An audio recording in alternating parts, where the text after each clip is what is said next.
Welcome to Authentic Living with Roxanne, a place where we have conscious conversations about things that really matter in our lives. And now, here's your host, Roxanne Derhaj.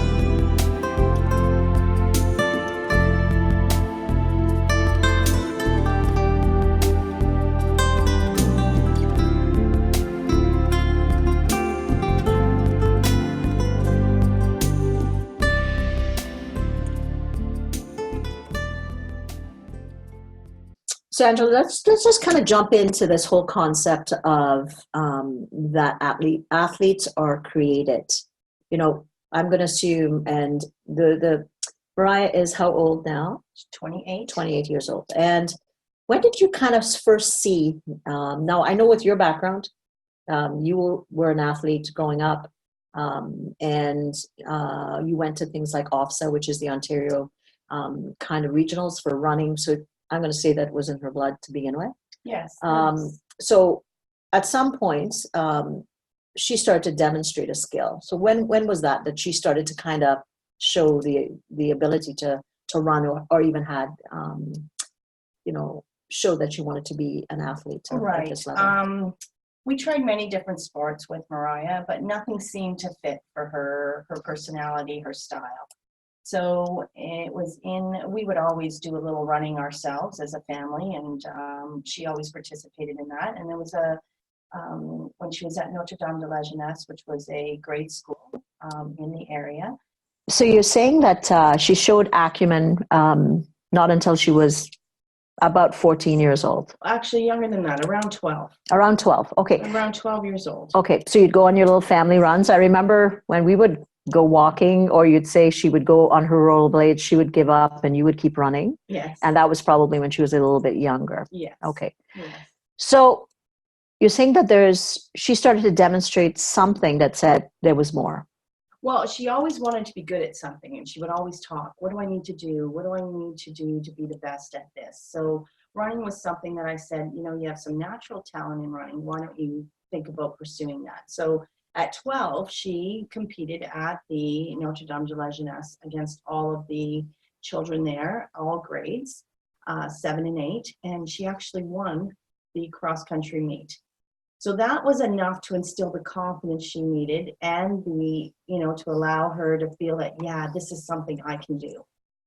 And by the time we got into grade 9, we had signed up with a local track club, Niagara Regional Athletics, and she was committed to making the Olympics at some point. So she's been talking about making the Olympics since she was 15 years old. Wow. That's pretty amazing, right? So she had it in her, I would say genetically, from you guys running and you going off and doing regionals yourself. And at some point she decided, I'm into it, and then she wants to go to the Olympics. Right.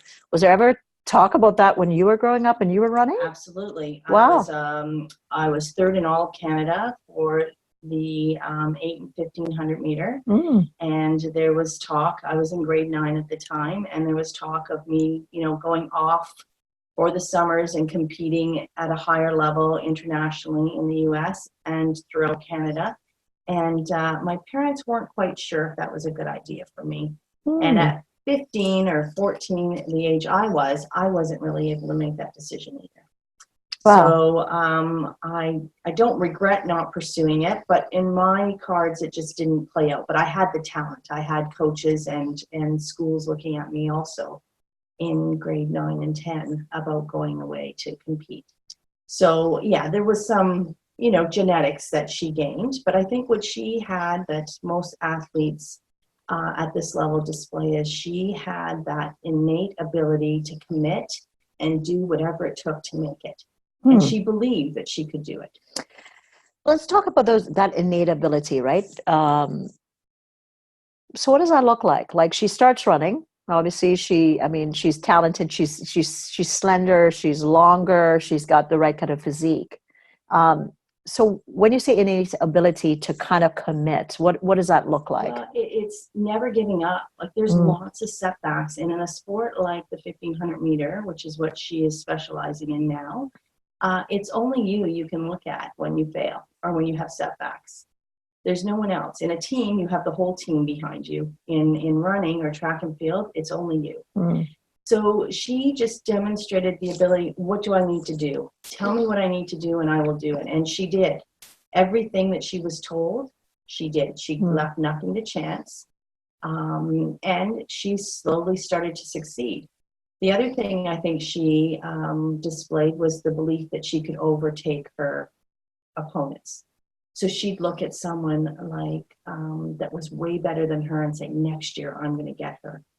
And the following year, she'd be way ahead of this young lady that she was competing against. So that whole concept of seeing it in your mind, Yes. right, is something that she sounded like she did very well, very young. Yeah, Was that her totally. personality all her life? Yeah, always. Okay, so tell me what she was like as a little girl.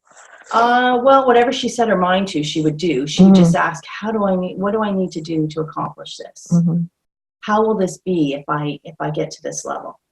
And we always instilled in her, if you believe and you try, you will succeed.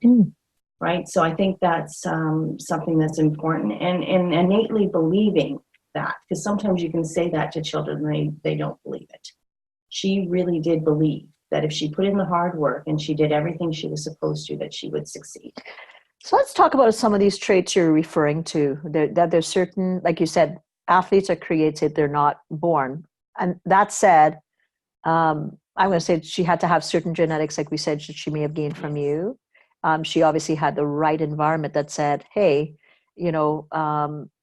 if you can see it, you can do it, but it's going to take a whole lot of hard work. And I mean, I know I follow her on Instagram and Facebook, and I see what it takes, and it's ongoing, day in, day out, and the sacrifices she's had to make.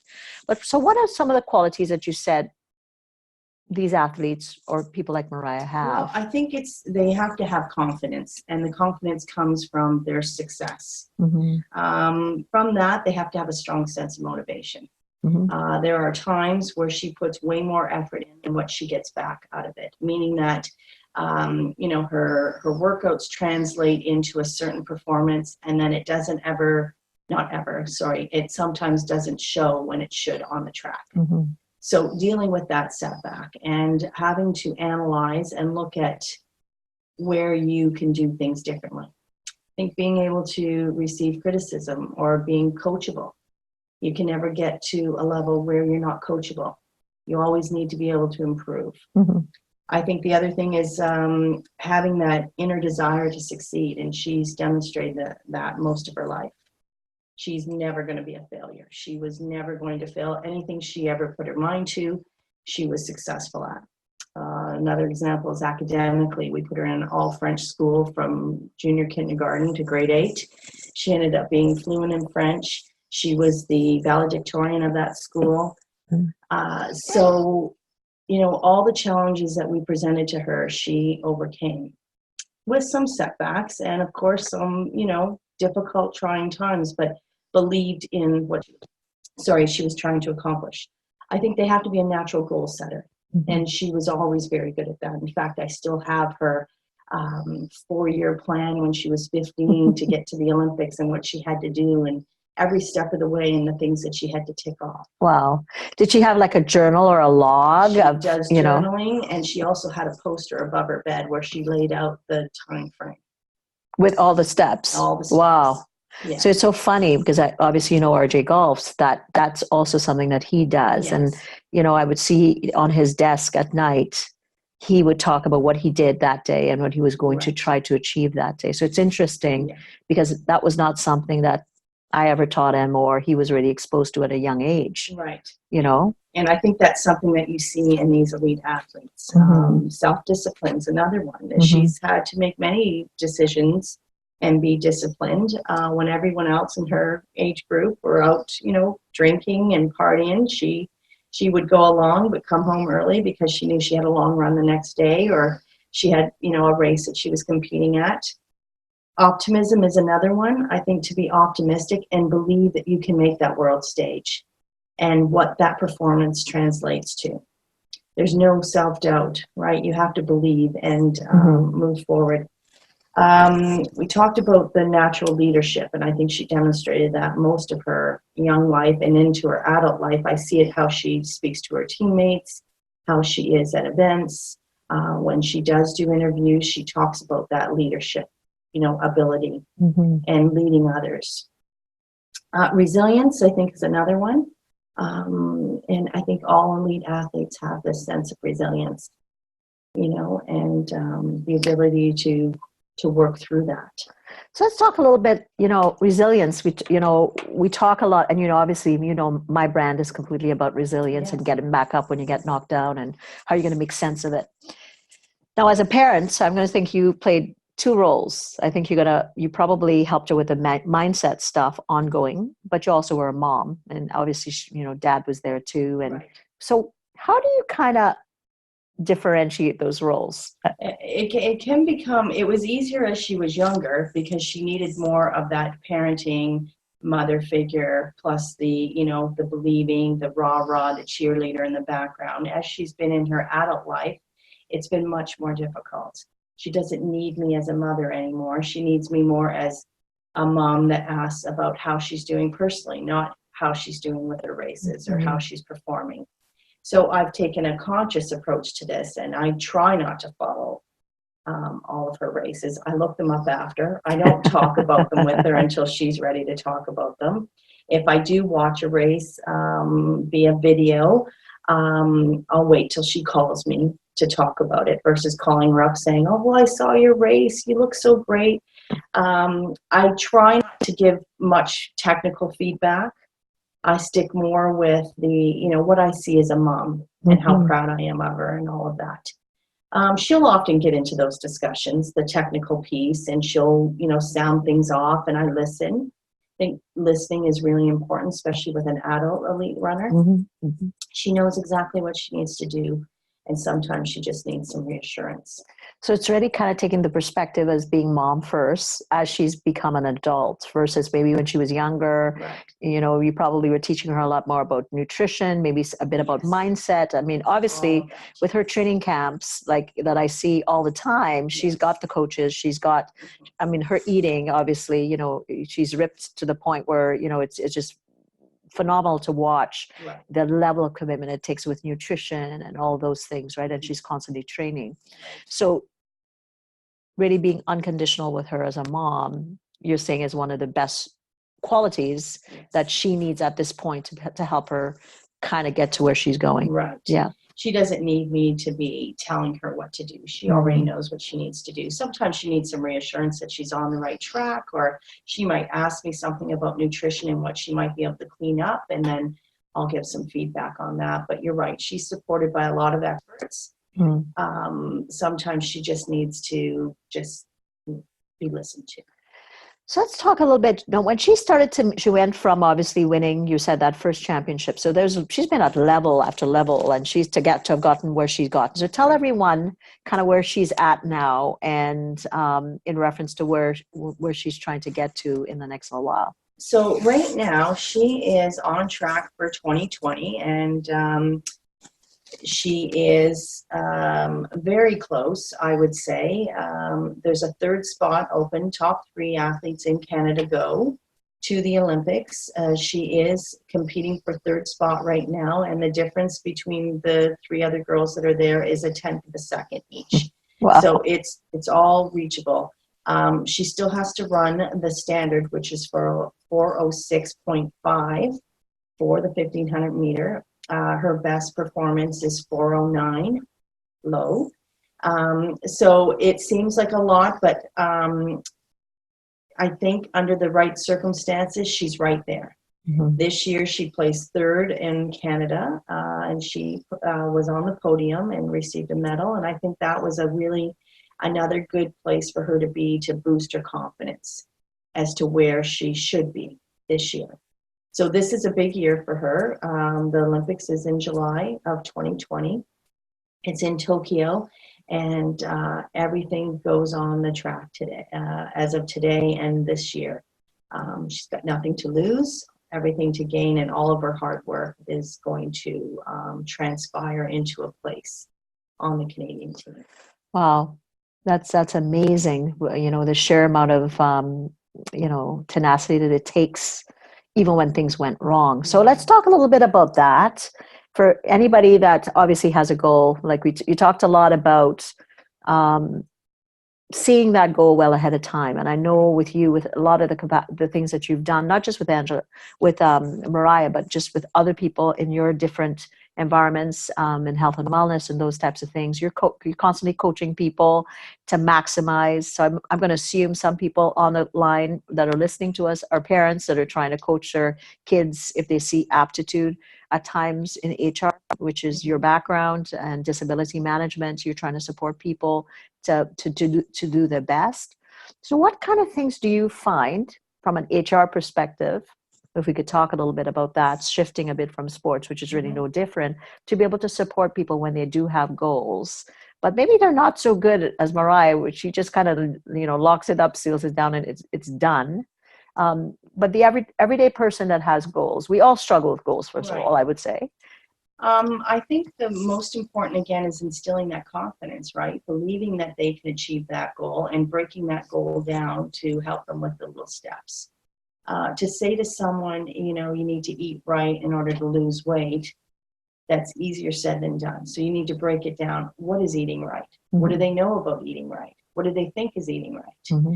What are some of the things, if they've never really been active, how do they get active? You don't just go and run a 5K. You start with maybe walking 10 minutes a day.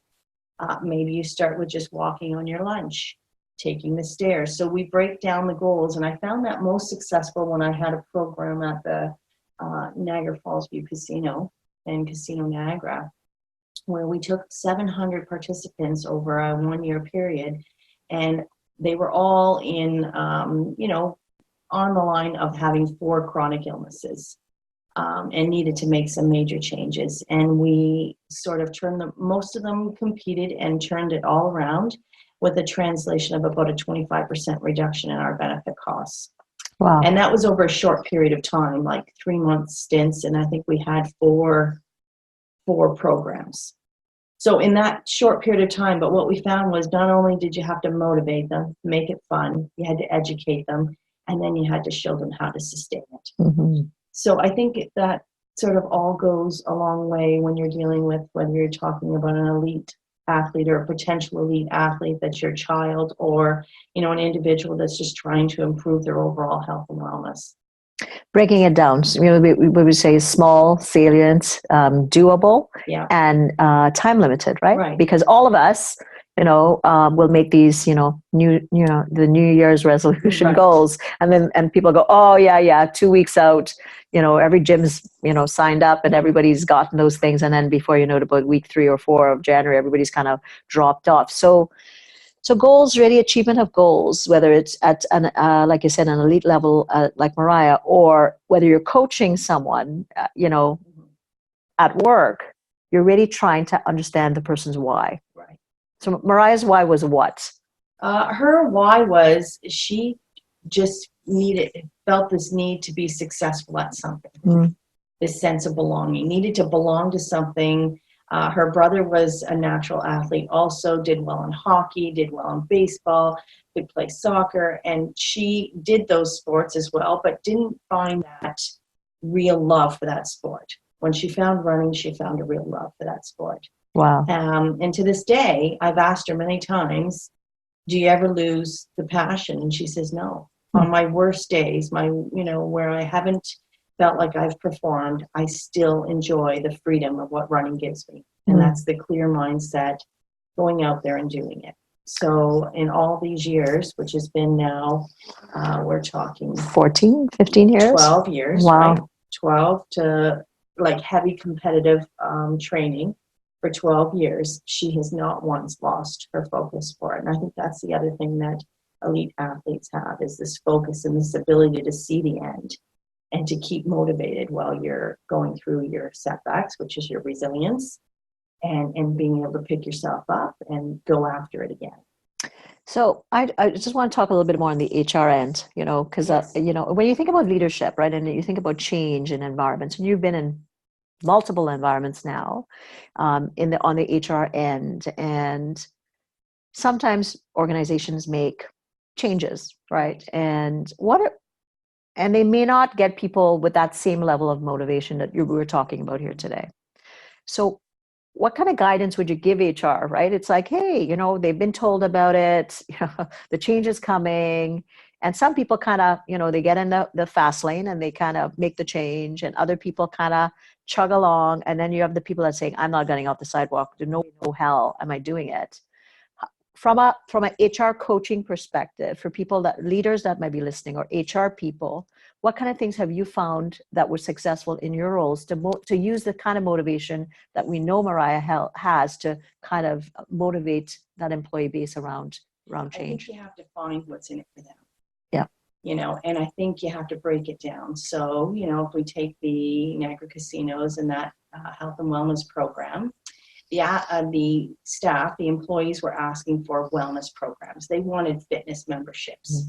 When we went back to them to ask them why, they all, listed issues that they had, whether they had diabetes or they were overweight or, not able to participate with their children how they used to. So we decided to create a challenge. I think that's the other thing when you're invoking change around health and wellness. If you can create a competition between people, then they know what's in it for them. There's a competition, whether it be a department, an individual, teams that are forming. There's camaraderie. They support each other. And at the end of the day, our goal was to have a healthier, more engaged workforce. And at the same time, we made a significant impact on our bottom line. Senior management, their focus was what's in it for them, which was the bottom line focus. How are we going to save money? Right. The employee didn't really care about that. Does it have any impact? Because they weren't paying for benefits. Right. It was all part of the plan. But they had a personal goal, whether they wanted to engage more with their family, they wanted to feel healthier, have more energy. And this program was able to meet the needs of everyone involved. And I think the fact that it was tailored and it had lots of different opportunities for people to participate was another part of its success. The last piece is it wasn't free. They had to pay. They had to pay a little bit of it. So the company paid half and they paid half. And I think that's another piece that goes a long way. When they have some skin in the game, they might have something to lose. It wasn't a lot of money, but it was something. Then they make the commitment as well. So really from a leadership level, we always say, like you said, the leadership said, what's the ROI, right, on this change happening? But really, and I often talk about return on relationships versus return on investment. Right. So it was finding something of why in those individuals' lives. Plus, like you said, the challenge and making it fun. Right. So not just, by a certain date, I'm going to wait a certain amount without knowing what was important, but really digging down into why am I doing what I'm doing? If I'm diabetic and I have to give myself a shot every day and I can't get out there with my kids, that motivation for that person would be, I want to be able to get out there and, run around or get on the hockey rink with my kids. That's that person's motivation. So leadership could learn something from making that connection to really kind of understand. It's not about, I'm going to save, 4.8 days on short-term disability claims, but it's that the fact that, if it's, Jane Doe, that she can actually enjoy her family a little bit more. And that's where you get the buy-in for people to be able to challenge, have fun, and to make change. Makes sense. Yeah. So much sense. And I think, would you agree that a lot of environments miss that? I think they miss the opportunity to connect the dots for their employees. It comes across, I think that's the intention, but it comes across as being driven from the top down versus the bottom up. It comes across as a benefit for the company instead of the employee. And it comes across that we must do versus we want to do. And it's a pleasure, or it's a added benefit for you as an employee to participate with. So it's almost like an ideal model would be that the top and the bottom should kind of meet somewhere in the middle, where they almost create a hybrid of, yes, the bottom line is, yes, this is going to benefit the company, but really, what's going to be the benefit in that person's individual life, right, about why they're making the change. And often you get that from your surveys, right? And anytime you do a survey and you're implementing a health and wellness program, the employees all will suggest childcare, better flexible working hours, gym memberships, because they're all struggling with this, trying to balance between the healthy lifestyle and working. Right. So let's pivot a bit more and kind of go back to parents. So I don't know about you, but I know a lot of parents that want the kid to, be the top on the hockey team, or, be the best runner going off to offset or whatever. And people, a lot of times we have dreams for our children and we superimpose those, not knowingly sometimes. What kind of guidance would you give parents that might have an athlete potentially that has acumen, or other kids that just don't have it, as a parent, to be able to excel that kid to a certain level? What kind of things should parents consider? Yeah, I think it's the same thing that we just talked about, is finding where the passion is for that child. And once you find that passion, then you support it with the sense of confidence, the belief that they can achieve, that sense of belonging. And then you let the child lead. And if the child is taking that initiative, if they know that, to be a good runner, they need to go out and run 3 times a week, and you're not having to say, have you done your run yet? Are you going out for your run? Right. And they're taking that initiative, then you're likely, all you're doing is guiding and allowing that to happen. Now, with Mariah, it was never a problem of, her going out for a run. Her problem was when she was going to run. So sometimes we'd have to set some parameters. Okay, we've got, this much time, so you need to do your run between 9 and 1 o'clock. Because after that, we've got other things that we're doing. So those were some of the, earlier stages where we would have to set a little bit of boundaries around when she was going to do it, because she often would, do all kinds of things before she got to that. And some of it was schoolwork. She put a lot of effort. That's the other thing with elite athletes. They're often very good at school. They have a very high IQ because they have to be able to, understand and understand their bodies, be able to have that knowledge to ask the right questions of their coaches, to challenge their coaches, and to make sure that they're getting what they want. So in her routine, I'm going to think that the mental piece is a big part of it. Huge. Can you speak a little bit to what kind of coaching she's had? Well, she's had some very, even at 15, we had her with a sports psychologist working on goal setting. When she got into a D1 university, Baylor University, she was accepted on a 5-year running scholarship. She had the support of a psychologist on staff. And now, where she's at the Olympic Development Center in Victoria, it's called the Pacific Institute of Excellence, and she has a sports psychologist that she works with. And that sports psychologist is really important because with any kind of sport, there's a whole mental piece that goes along with it. So not only are you training physically for it, you're training your mind mentally. You need to be able to accept the setbacks, analyze those setbacks, make those changes, believe and really articulate what your needs are to your coach and those around you to ensure that you do get what you want. Because I mean, the amount that she trains, it's anchored in her body, right? I think the body becomes the instrument at some point, right? But we know how the mental impacts the physical. And we're talking, what's the shave off time we're looking at for her? It's a couple seconds. So think about that, right? Like, when I think, as a psychotherapist, and what I teach people ongoing about how thought impacts the body and how the body impacts the thoughts. Right. It could be a millisecond that she could potentially think something that shifts her off. That would stop her from shaving that time off, right? And I think that's the other thing that brings me back to the elite athletes.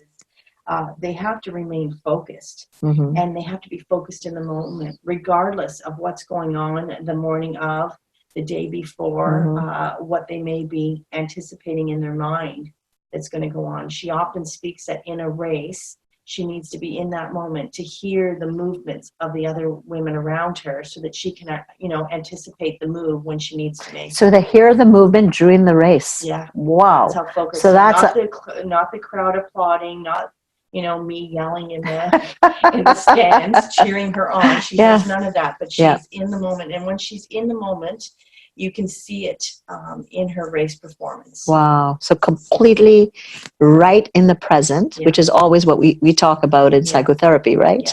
Or coaching. It's this is all you have right now. This is all you have right now. What's going to happen tomorrow, you have no control over, and what just happened a second ago is gone. Yeah, and it's interesting because at Nationals, she actually forgot her spikes. And this is a girl that forgets nothing on race day. Her bag is packed, everything's there. Forgot her spikes, had to wear another person's spikes that weren't the size that she needed. And still, she was able to pull off a third place finish. Amazing. At Nationals. Again, not worrying, oh my God, I don't have my spikes. She just had to do what she had to do and get herself into that moment and run that race. So now I'm going to say that I'm super proud because she's from our little village of Chippewa, and I'm going to call out to Chippewa because this is amazing. Because I remember when you and I would be out and she would, you'd want to go further and run, and she'd go off to her grandma's, and then she pivots, and then she's doing this amazing thing. Right. She's made Niagara Falls proud already, and regardless of where this goes, but we're rooting for her. Now there's an event coming up that I'd love people to reach out and support her. I'm hoping that she's going to try to make the time to be on the show so that she can get more support from Niagara, not just Niagara, Canada. Right. So tell everyone listening how they could support her. If there, I think there's a GoFundMe page, yes. And there's this golf tournament coming up. How they could help out so we can see our girl go off and do big things. Right. So the other thing that everyone should know, these elite athletes in Canada struggle immensely. It costs anywhere from $10,000 to $30,000 a year to support these athletes.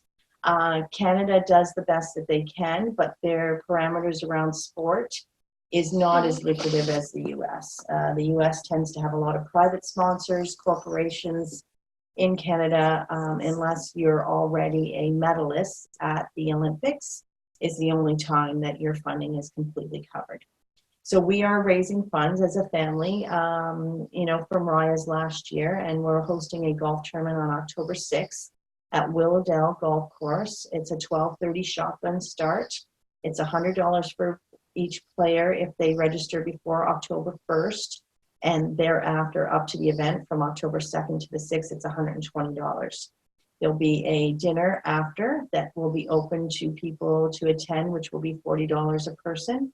There'll be raffles and giveaways, as well as a silent auction that we're hoping to raise about $12,000 to help Mariah along her way so that she can focus on her training and not have to worry about finances.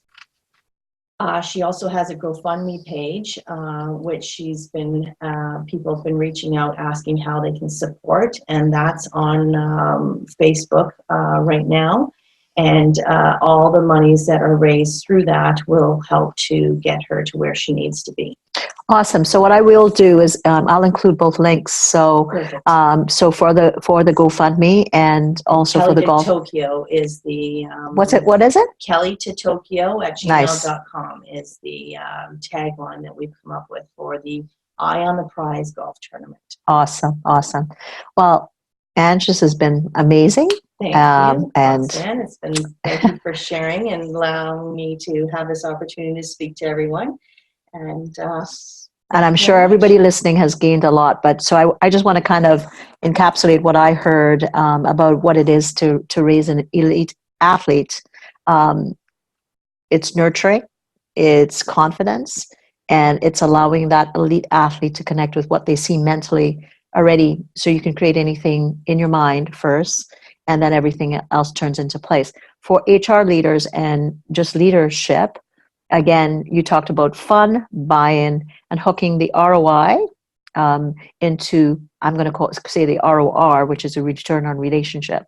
So get to know what your people are wanting different in their own lives. Mm-hmm. And, this top-down strata, macro to micro, is something that doesn't work in most environments. When you're trying to motivate people, try to figure out what the top says and what the bottom is needing, and concurrently try to kind of create that space.